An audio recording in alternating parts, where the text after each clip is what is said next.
Assalamualaikum warahmatullahi wabarakatuh. Kembali lagi ke YouTube channel saya, yaitu Puji Lestari. Kali ini saya akan kembali membuat konten tentang public speaking. Namun kali ini berbeda, yaitu tentang strategi mengatasi grogi, cemas, gugup, dan rasa takut dalam public speaking. Sebelum lanjut, jangan lupa like, comment, dan subscribe YouTube channel saya. Jika kita buka Kamus Besar Bahasa Indonesia, gugup ataupun grogi dapat diartikan sebagai kondisi di mana seseorang berkata atau berbuat dalam kondisi tidak stabil, tergesa-gesa, seperti ada sesuatu yang difikirkan. Grogi, gugup, cemas, tidak tenang, dan berbagai macam hal lainnya. Ada indikasi bahwa seseorang berpikir jauh di luar ekspektasi.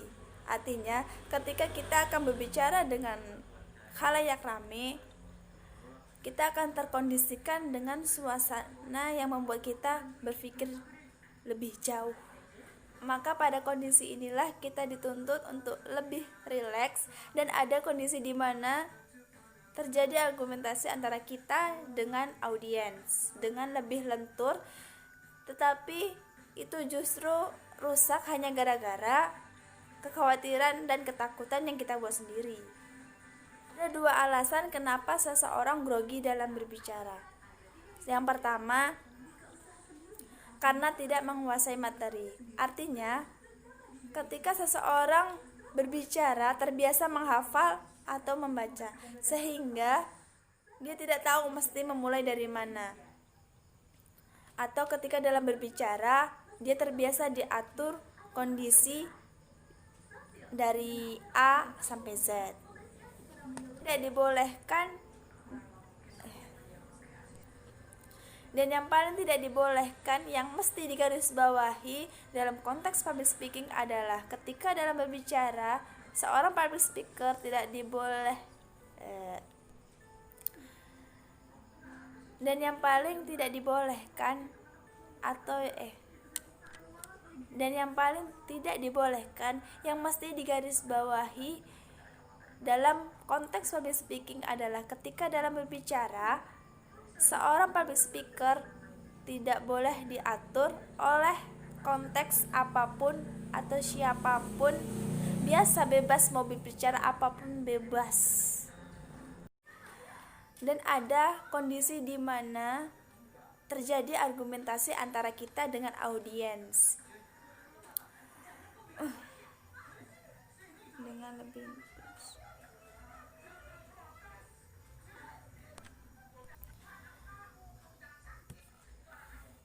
Maka pada kondisi inilah seseorang dituntut untuk lebih rileks, dan ada kondisi di mana terjadi argumentasi antara kita dengan audiens.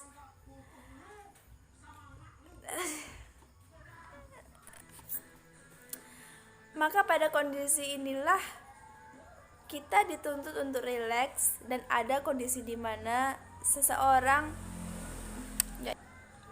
Maka pada kondisi inilah kita dituntut untuk rileks, dan ada kondisi di mana terjadi argumentasi antara kita dengan audiens.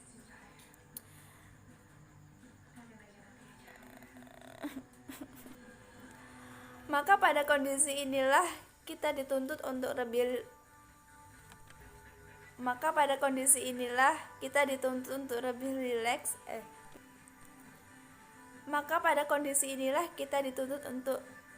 rileks.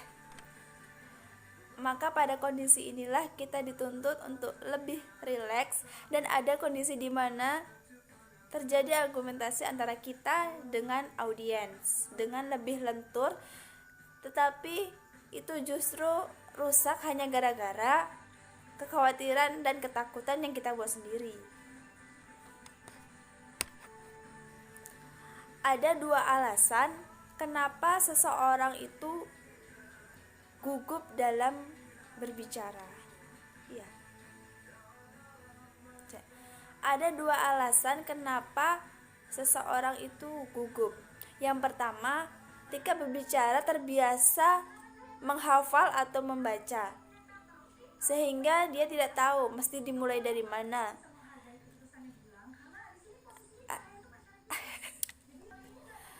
Ada dua alasan kenapa seseorang grogi dalam berbicara.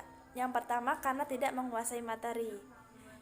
Artinya, ketika dalam berbicara terbiasa menghafal atau membaca sehingga dia tidak tahu mesti dimulai dari mana. Ada dua alasan kenapa seseorang grogi dalam berbicara. Yang pertama, karena tidak menguasai materi. Artinya, ketika berbicara dia terbiasa menghafal atau membaca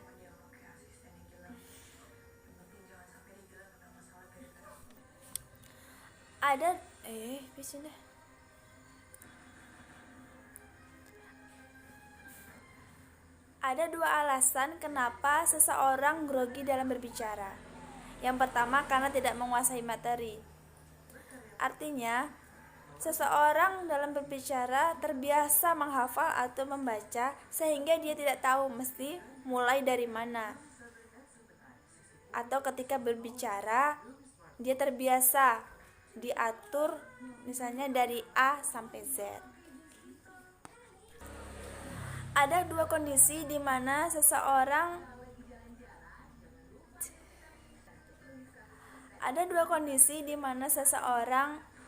grogi dalam berbicara. Artinya,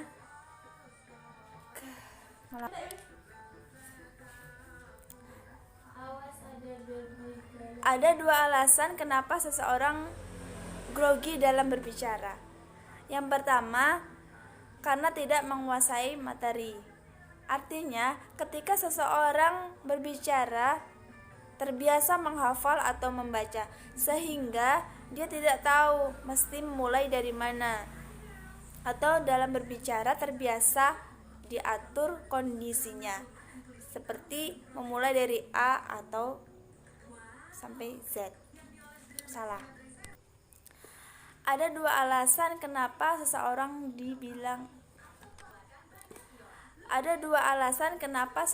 grogi dalam berbicara.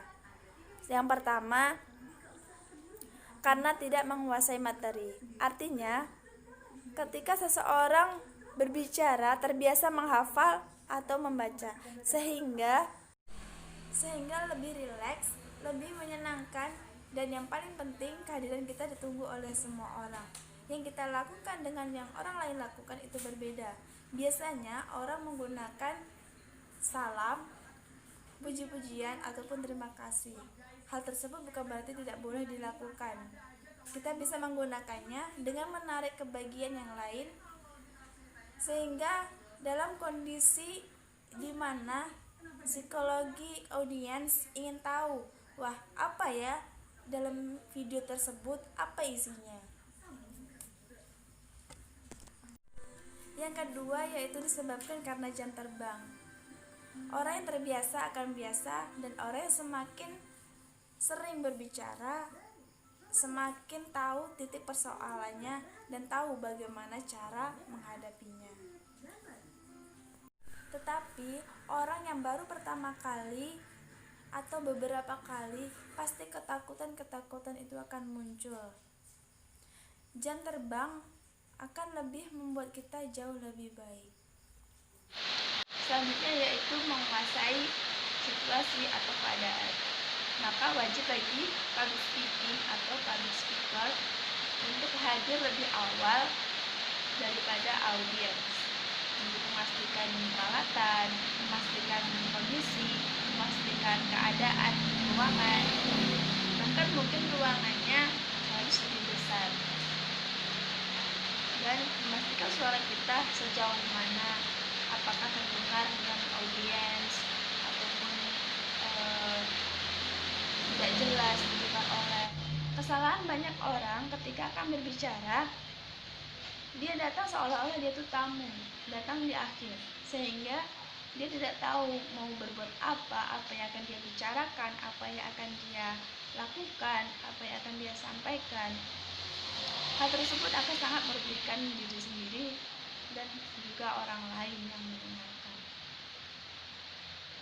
Tapi kalau kita datang lebih awal atau lebih dulu dari audiens, kita bisa lebih rileks, lebih lentur, lebih bisa menguasai situasi, keadaan, bisa melakukan berbagai kegiatan untuk bisa membuat kita lebih rileks dalam menyampaikan sebuah informasi ataupun kita berbicara di depan umum.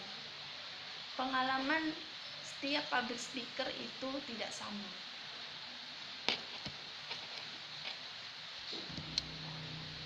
Selanjutnya yaitu meyakinkan diri. Agar tidak grogi, tidak gugup, ataupun tidak takut, kita harus bisa meyakinkan diri kita bahwa kita akan menjadi perhatian banyak orang, akan menampilkan yang maksimal. Selanjutnya yaitu meyakinkan diri. Agar tidak gugup, tidak grogi, cemas, ataupun takut, kita harus bisa meyakinkan diri bahwa kita akan menjadi perhatian banyak orang, bahwa kita akan tampil maksimal, bahwa kita sudah menguasai materi.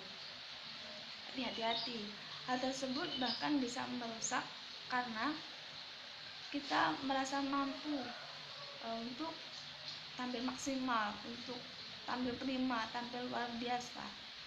Kadang-kadang hal itu bisa merusak karena kita terlalu fokus memikirkan hal tersebut. Tidak ada manusia yang mati karena berbicara di depan umum. Tidak ada manusia yang mati karena berbicara di depan umum. Yang penting saya sudah menguasai materi, saya sudah Tidak ada manusia yang mati karena berbicara di depan umum. Kalau orang lain bisa, kenapa saya tidak? Yang penting saya sudah menguasai materi.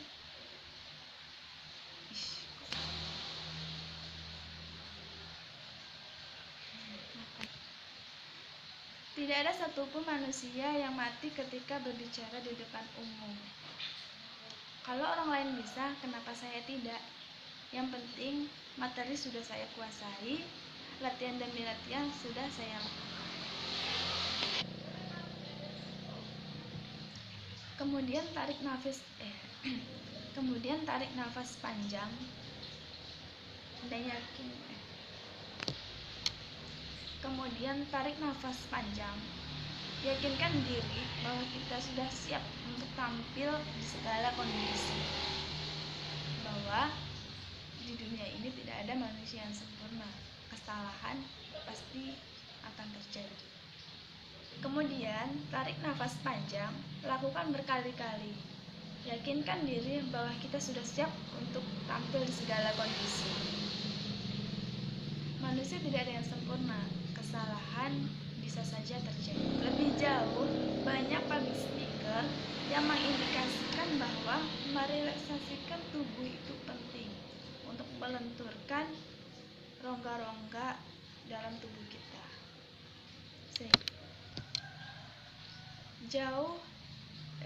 Lebih jauh, banyak public speaker yang mengindikasikan bahwa merelaksasikan tubuh itu penting untuk melenturkan rongga-rongga dalam tubuh kita supaya tidak kaku dan tidak tegang. Selanjutnya yaitu latihan sebelum tampil.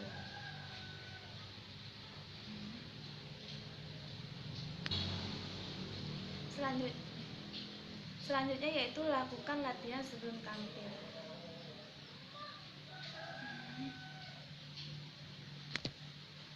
Selanjutnya yaitu lakukan latihan sebelum tampil.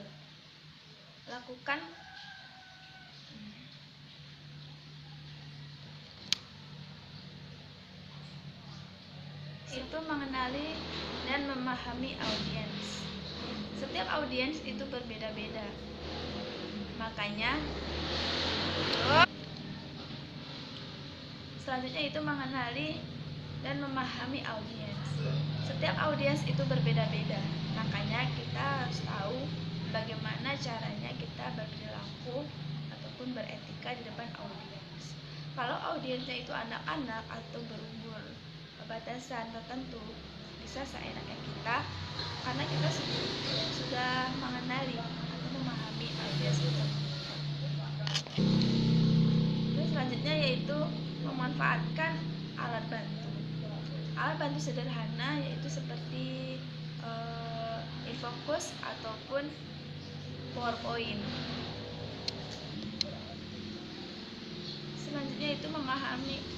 Selanjutnya yaitu memanfaatkan alat bantu. Alat bantu sederhana yaitu seperti InFocus ataupun PowerPoint.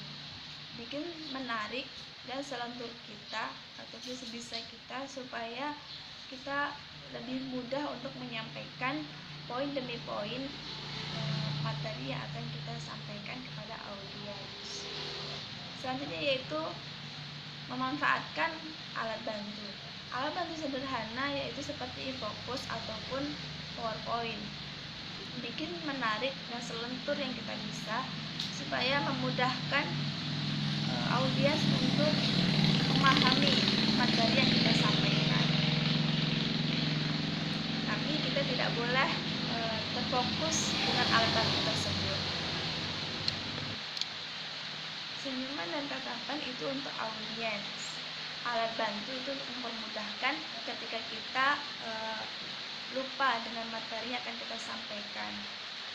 Dan alat bantu itu juga membantu kita untuk presentasi.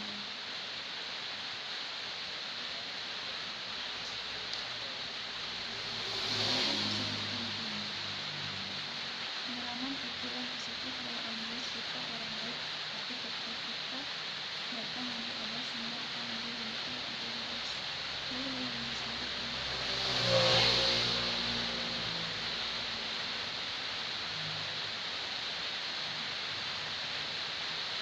Dan yang terakhir yaitu positive thinking.